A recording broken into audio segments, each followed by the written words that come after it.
Alors que les eaux de crue commencent à se retirer, des personnes comme Rabia Khatoun retournent chez elles après 10 jours pour faire le point sur leurs pertes.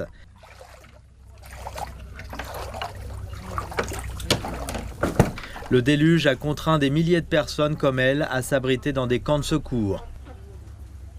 Depuis les 10 derniers jours après l'inondation, nous sommes confrontés à de nombreux problèmes. Même l'eau potable se fait rare. L'insalubrité de l'environnement entraînera bientôt des problèmes de santé. Les graves inondations qui ont frappé l'Assam ont causé d'importants dommages aux personnes, aux biens et aux récoltes. Des centaines de personnes, comme Abdul Motin, se sont retrouvées sans abri lorsque la rivière a englouti leur maison. Il y a une semaine, tout a été emporté, il ne reste plus rien. Nous n'avons rien à manger. J'ai amené toute ma famille au refuge. De nombreuses parties de l'État sont coupées du monde car les routes et les voies ferrées ont été endommagées. Les personnes bloquées dans ces zones n'ont pas accès aux produits de première nécessité. Les produits alimentaires de base sont transportés par bateau jusqu'aux villages inaccessibles.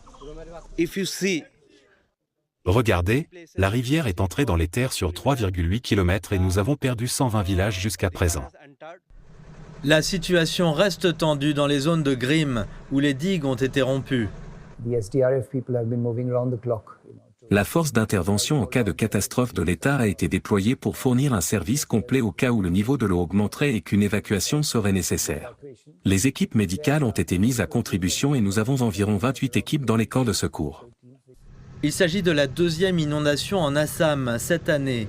Et avec les fortes pluies prévues pour les prochains jours, il semble qu'il n'y ait pas de répit pour les Assamais sinistrés.